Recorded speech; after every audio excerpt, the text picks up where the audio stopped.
And good morning, everybody. Good afternoon, good day, good evening, of course, depending on where in the world you're watching this and when you are watching and listening to this podcast. Hello to you, and thank you so much for watching and listening. This is the Vuyo Show, coming to you live from New York City. New York City. I hope you're good. I hope you're having a fantastic day, fantastic morning, or fantastic afternoon. I am your favorite global darling, Vuyo, and I'm here to serve you your daily dose of global goodness, of course, bringing you nothing but the best of the best and the good of what the world has to offer us every single Monday to Friday from 10 a.m., coming to you live from New York City. Now, I am so excited. Yesterday's episode, if you didn't check it out, if you didn't tune in, I did answer some frequently asked Q&A, frequently asked questions rather, about this particular podcast, the direction we're going, what exactly you can expect, and what to look forward to in the future. So I do hope that you did check that out. Or if you haven't, then please do go check it out. But yeah, I am feeling a little bit enthusiastic today because, as I said yesterday, that we have global places, global people, global experiences, global ideas and innovations, global media entertainment, and all things good and global. So today we are going to a global destination. Now, as you can see, like, I'm smiling because I'm like, yes, yes, and yes. Especially, I think, in this time of the year, I think it's a perfect time for me to share with you some destinations that I believe you have to know about, check out, and hopefully uh, go place yourself in those destinations as well. So today we are discussing one particular destination. So I hope you're going to stay tuned, listen in. I'm going to be dishing to you everything you need to know about this destination, and everything that you need to be ready about and for in order to get to that destination, or rather also when you are in that destination, what can you be looking forward to? All right. Now, don't forget, as I say, we have some formalities to get out the way. Like, share, and subscribe to our YouTube channel. It's at the Vuyo Show. And of course, if you haven't found us on social media now, we are on Instagram, we are on Twitter, which is X, we are on TikTok, we are on Facebook. Wherever there is a social media network, we are there. Like, you can find us, right?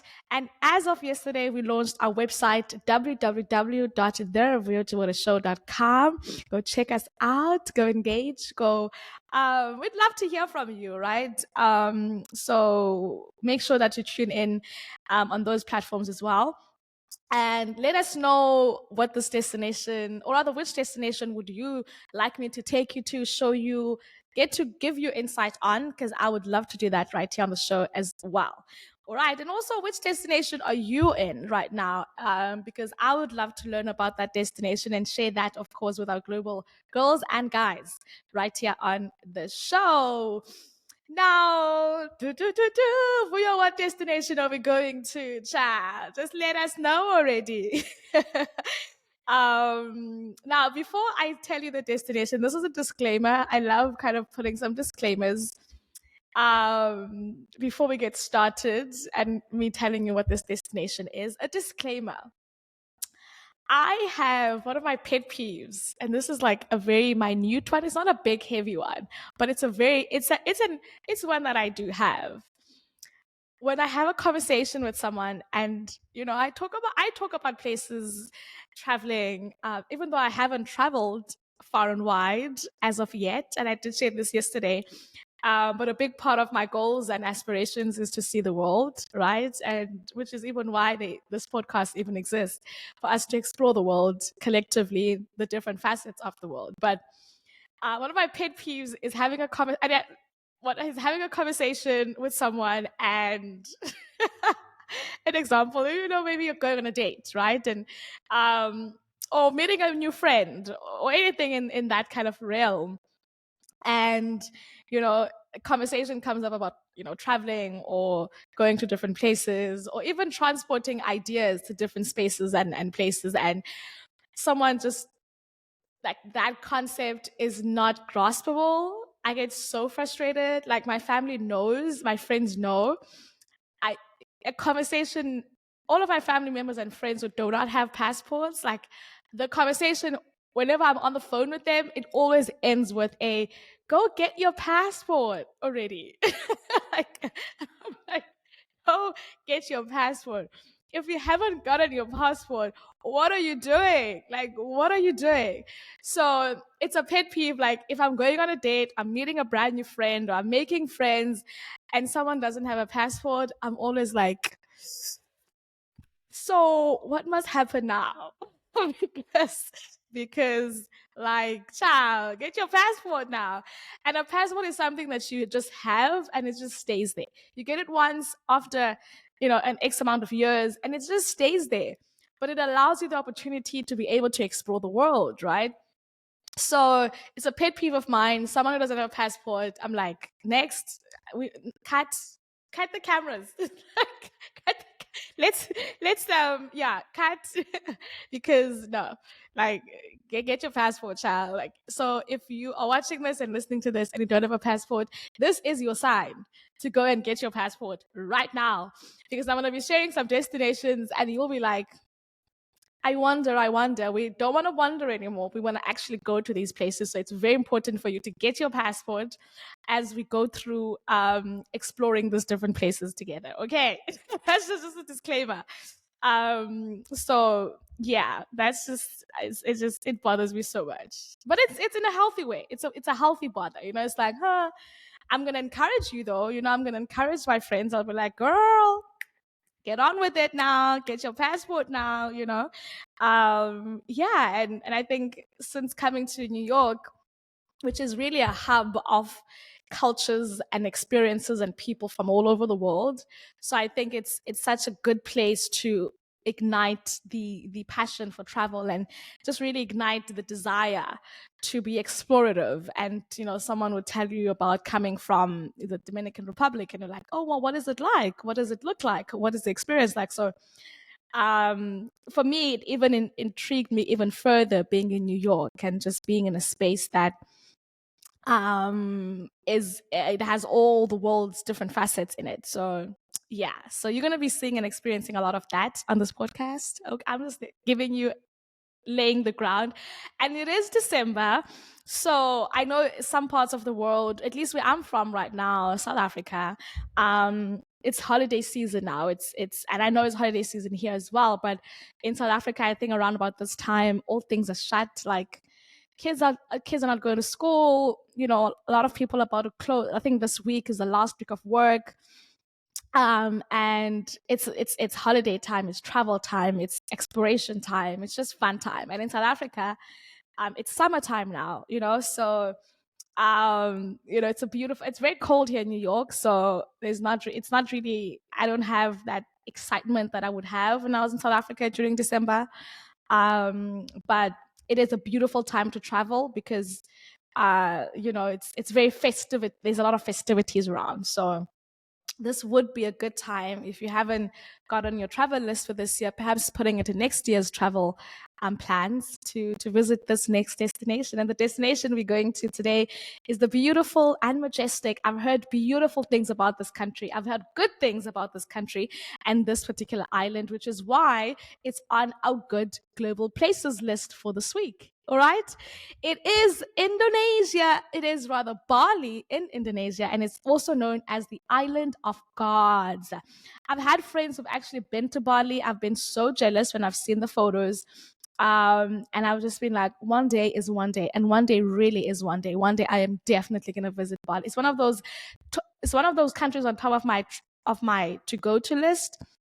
I've really fantasized about this place for so long, and I'm looking forward to one day traveling to it. But when I was exploring and kind of looking to find out more about this country, I did come across some really valuable insight and information that I'm going to be sharing with you today, so that as you're considering this good global place, which is Bali, then you have some insight on what exactly to expect from it. All right. So get your notebooks and your pens and be ready to write down all the info and all the insight on this good global destination and place, which is Bali. It is named to be unique and unmatched spiritual and wellness experience that many have said that once coming from that particular country, they've felt a sense of renewed energy, a renewed vibe, and just really there's no place like Bali, I've heard some say as well. So it is a magical blend of, colorful culture, friendly people, stunning nature, and countless activities, tropical weather, culinary delights, vibrant nightlife, and beautiful accommodation. It is rated regularly as one of the best travel destinations in the world for good reasons, of course, and there's something great for everyone to explore and discover in Bali, which I am thinking that it definitely is. Now, what does it look like planning a trip to Bali? Because a lot of the times when we see these places online, there's always these questions that come to mind. How did you get there? What did it cost? What are the people like? What are the requirements to get there? So, it always, and then when you start thinking about those questions, not knowing those answers puts you on I don't ever think I'll ever get there. But it might not be as hard as you think. And I'm going to help you, go about answering some of those questions today. I hope you're ready. I hope you're ready. Alrighty. So, do I need a visa to travel to Bali, and what are the travel requirements? Now, a visa is always a thing in a lot of countries. I mean, even if you do have your passport, which is the number one thing to have, like if you, it's what's the word? It's imperative to have a passport. But some countries, depending on where in the world you are, it's also important to then have a visa to be able to enter those other countries, right? So it's really I think a passport gives you a passport gives you and your country the insight that you are ready to travel. I hope I'm putting it the best way. And if you know the best way to put it, please put it in the comment section. But a passport gives you and your country the knowledge that you are open to traveling and you are ready to travel, and your country is aware of that. And then a visa is another country's awareness that you are interested in entering their country. So a visa is like, hey guys, I want to come to your country. And a passport's like, hey y'all, I want to leave the country. It's like, I got a passport, I'm ready to leave. And a visa's like, I want to come to your country. Okay. I think that's the best way to explain it from my point of view, I guess. So do I need a visa to travel should I let them know I want to come to their country when I'm coming to Indonesia? Yes, you do. So travelers from 90 plus countries are able to obtain a simple visit visa, also known as a visa on arrival, which can be online or when you arrive in Bali. So as you arrive with, of course, your passport. So you cannot go without you cannot actually leave your country without a passport. So when you arrive, you take your passport and then you get there and then you get the visa on arrival. And you should just double check if your country is part of the 90 plus countries, because I think there are some countries that don't require a visa to be able to get access and entry into Bali. So make sure to check if your country is part of the 90 plus countries that are required to have a visa on arrival. And travelers rather from other than these 90 plus countries that intend to stay longer than 60 days, then you need to apply for a B2118 visit visa before you arrive, right? So if you're from the 90 plus countries, you get a visa on arrival. But if you're not from those 90 plus countries, which is what you then need to go and check, then you need to, of course, apply for a B2118 visit visa on before you arrive. So that's something that you do before you arrive and not on your arrival in Bali. Travel regulations, there are several travel regulations that are necessary to be aware of. And these apply to all travelers. So this could be from you need to, when arriving, have taken shots, medical shot, or you need to have I don't know, at least something. There's so many different requirements, but I know that a lot of countries have medical requirements that you need to have taken this medication or have this medication or have a travel insurance, like a lot of like requirements. You need to have this or have a lot. There's a lot, but make sure that you check those regulations out as well. I always advise one to first do a holiday trip to a country if they would like to extend their stay and stay a little bit longer than, say, 60 days, which would be, I believe, sufficient for a holiday. Anything beyond 60 days, I'm like, are you holidaying or are you staying? At this point, make your mind. So if you are, I always advise that you kind of, or I always would like to believe it's best to travel and see the country first, visit, find out more about the people. And it's very difficult to do that via like information. And I mean, certain instances where someone gets a job in a country and they've never been to it, and then they go to live in it, right, because of like work and all of those kind of things. But I think it's such a good thing to go and visit a place first and go on a holiday first, and then kind of suss out the area and the people and the experience and all of that.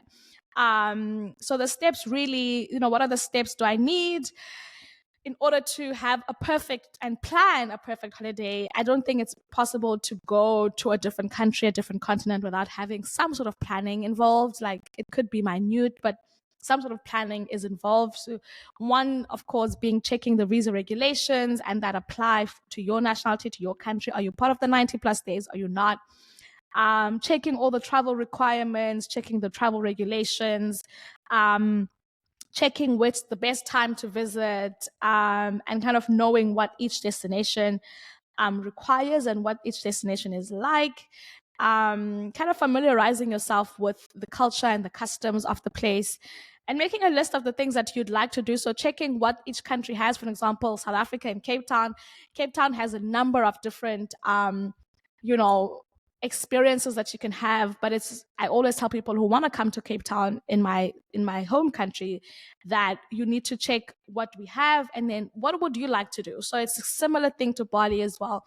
Check out what experiences you can. I'm going to share some of those with you today as well. Which ones make a lot of sense to you? Which ones are palatable that you'd like to experience before even getting there? And making sure that you find out things like internet, and cell phone service and all of that, because you don't want to be in a country and don't have any service. Like, who's going to see your Instagram post? So make sure to check all of that information out. And there's someone, I remember there was a friend of mine who had gone to South Africa, and it was around summer here in New York, absolutely hot, like beautiful weather, middle of June, July, I believe. And every time I spoke to some friends at home and some of my family members, they'll be like, it's so cold. It's like we literally are walking on ice. Obviously not physical ice because we don't have snow in South Africa, but it was so cold and raining. And then a friend of mine who was here had told me that his sister went to South Africa to visit. I was like, that is the worst time to go visit a beautiful country during winter. Like, don't do that to yourself. It's raining. She's not going to see any of the experiences, which a lot of them are tropically kind of seasonal activities. So what is she going to be doing in the middle of rain and like wind? Like, don't do that to yourself. So I'm going to tell you when to go to Bali. So you do not go to Bali when it's not a good time to go to Bali, like my friend's sister did and went to South Africa in the middle of winter. Okay, so don't do that. So when is the best time? I did, however, hear that Bali's weather is fairly good throughout the year. Something that I also heard about Dubai, that the weather is frequently good. Like there's no set season that is like ridiculously cold that you'd regret going there. You know what I mean? during any time of the year. So Bali, I believe, is similar. And I've heard that it's a frequent tropical weather, so you'll be good, right? You'll be very good when you go. But the best months to travel to Bali, May, June, September, have been named as the best time to go to Bali, and that I believe is New York. So New York summer begins in June, or America. Well, yeah, not all of America, I believe. But fairly. Wait, you see, now I'm confused. Now I'm confused. Anyway, it was summer when I was in New York in June, right? New York, it's summer, June, July, or June, August. Yeah, I think June, July, August is summer. And then I believe fall begins sometime in September, mid to close to the end of September. So it's that would be a perfect time to go to Bali, which is also summer here. But I believe in some other parts of the world, it's not summer in June, July, September, August. So that time frame would be a good time to escape your winter. Right? So some of my friends in South Africa, if we were to travel to Bali, I'll be like, let's go during your winter because it's cold over there. So let's escape the winter and go to Bali in summer, right? And in general, May, June, September, the best times to visit Bali, to visit Bali rather, it's during the dry season, which runs from April to October. That is a long time. That is a very long time. April, May, June, July, August, September. I believe that's spring and summer. This is when the weather's sunny and dry and a little chance of rain, making it ideal as a tropical holiday.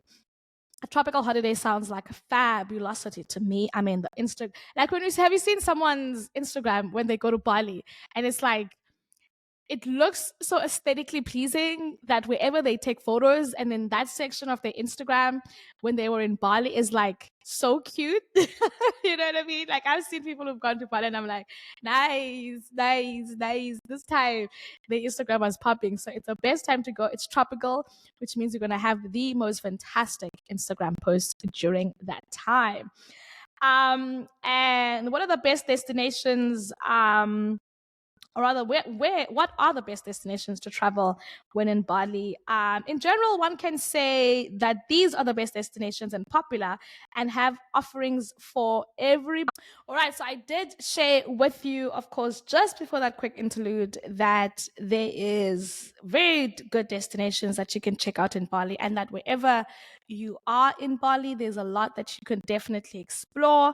I did share with you when's the best time to go to Bali. Now, I wanted to also give you a little bit of insight of when, or rather how long you should. I did say a little bit earlier on that you don't want to stay too long. For like, if you're going for a holiday, let's just like taste a little bit of the country and then head out, right? So if you visit Bali, further away from further away than six and eight, by plane, 6 to 8 hours by plane, a solid 2 to 3 weeks is what you should aim for. I mean, you travel there for 6 to 8 hours. At least you want to explore a lot more of it. So it gives you time to adjust to jet lag. It gives you time to explore and also relax, right? You also want to go to a place like Bali, which has, been said. I've heard some really good testaments about how just spiritually, emotionally, it just centers you, right? So you want to go and also have relaxation as part of your itinerary for Bali. How much does it cost? Because it's all about the rands and dollars. It's all about the kaching. You're not gonna fly to Bali. You're not gonna just randomly get to Bali. So you need to have chankura, money, dollars. You need to have the Benjamins, okay? So it's a destination that offers general great value for money, whether you are traveling on a budget or if you are a luxury traveler only seeking for the best of the best. I would love to go for the latter, child. I would love to go for the latter. Luxury travelers only seeking for the best. Now, as a backpacker, accommodation is around about $15 to $30 per room per night. A meal is round about $2 to $4.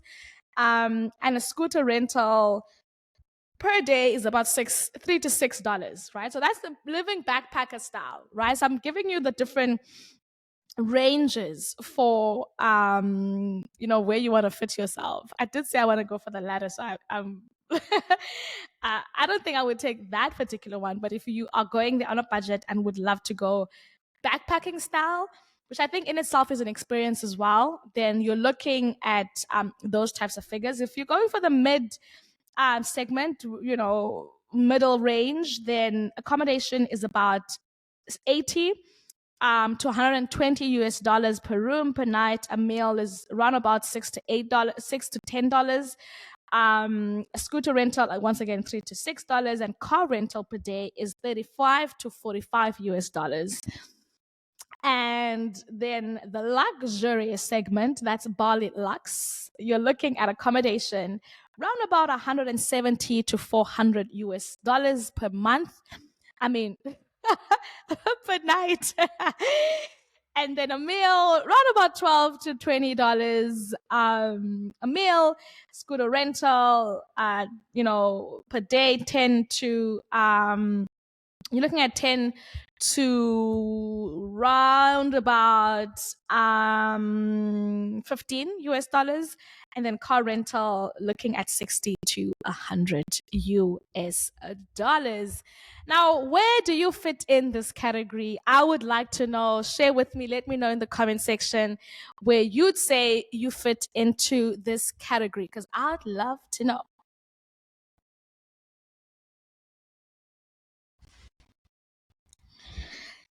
All right. So tell me, let me know, where would you like to go? Because I'd like to know.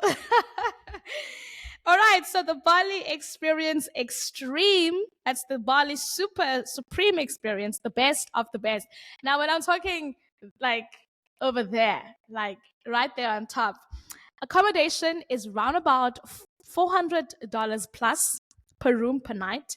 A meal costing about 30 to 60 US dollars. Scooter rental a day, 10 to 15 US dollars. Car rental, 60 to 100 US dollars per day.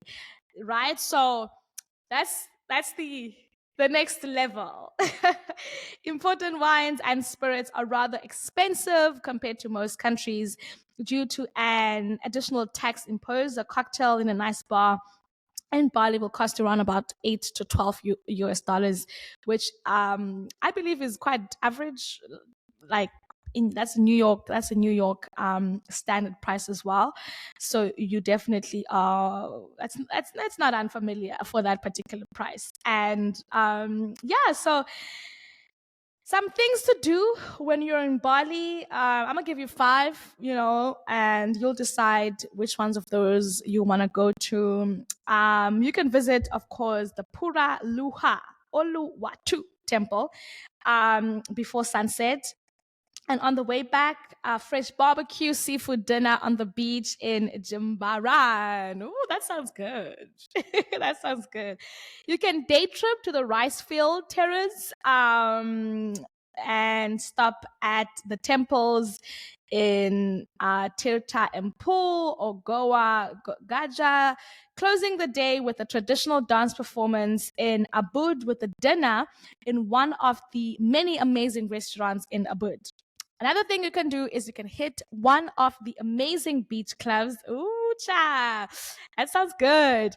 In Canggu, such as the Fins Beach Club or the La Brisa for the day. And if you're up for it, you can stay till after sunset. And that's when some of the coolest DJs do their work of art.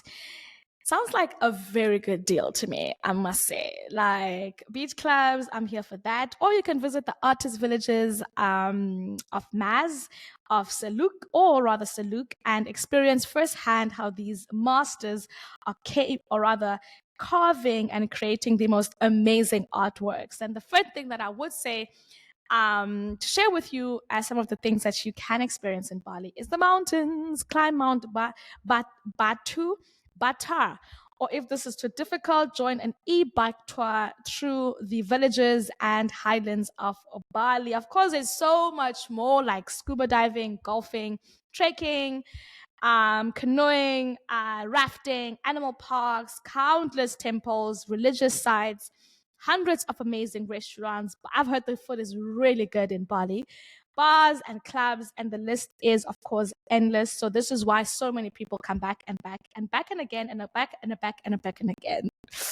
Um, that's something to note, of course. And I think I'm going to end it with this particular one, but rather, this is the second last one that I'm going to share with you, which is what languages are spoken in Bali. Because I know for a fact that when you're going to a country, you want to at least be able to say something in that particular language. It's just, I think it's imperative that even if it's just hello, that you're aware of. So the main language that's spoken in Bali is Bahasa Indonesia. But with English, you will have absolutely no problems in Bali. The Balinese speak their own local language among each other, which is the Bahasa Bali.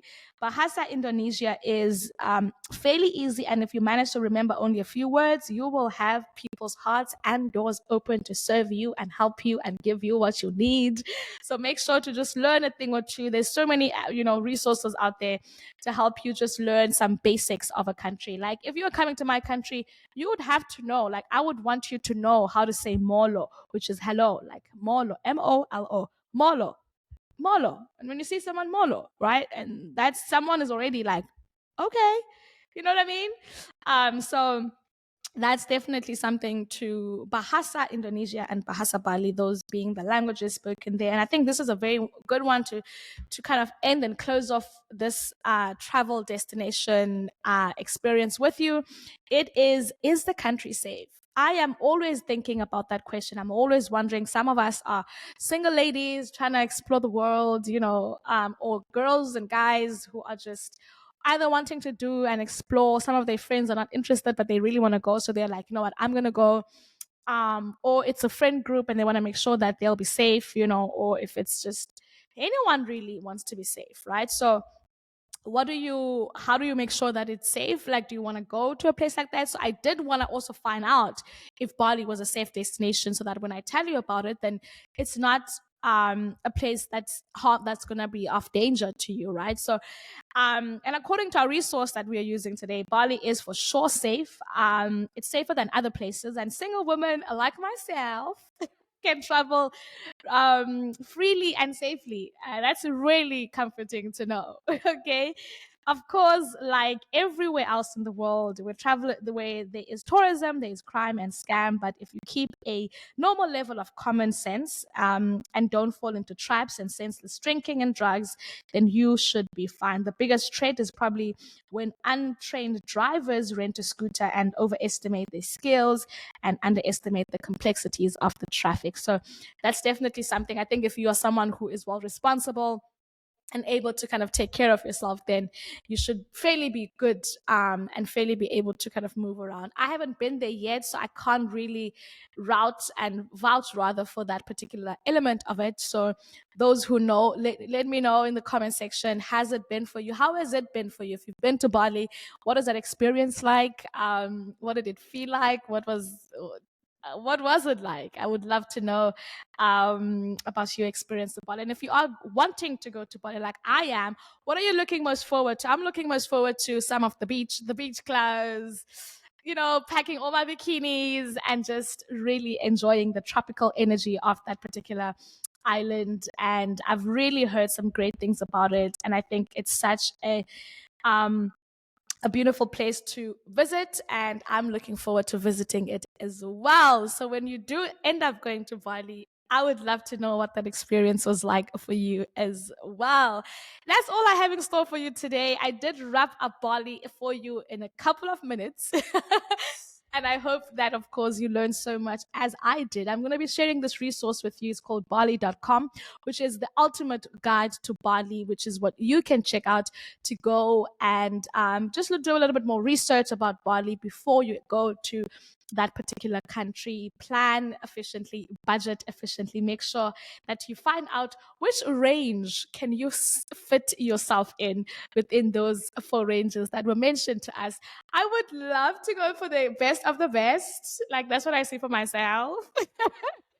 So we're praying for that to happen very, very soon. So thank you so much for you tuning in. Thank you for watching and thank you for listening. Right here on our YouTube channel, of course. And if you're listening on Spotify, then shout out to you for listening to this part of. I hope you're imagining these places as I am right now. But once again, we do this every single Monday to Friday, 10 a.m. New York, rather Eastern time. And from wherever you are around the world, I hope that, of course, this has been an enriching experience for you, as I said, has been for me. I'm gonna love and leave you. As you know, every single day I tell you that there's so much goodness in the world. Depends where you're watching and where you're listening to hear all about it. And this podcast is, of course, to make sure that you get to hear, get to see, get to experience, and get to know about the goodness of the world as I share with you your daily dose of global goodness, because the world is definitely a good place to be in. With so much love from me to you, do not forget to share with us on social media what place you would like us to go to next time we visit a good global place. But from me to you, with so much love, it's goodbye, good afternoon, good morning. Have a fantastic day. Mwah. Cheers for now.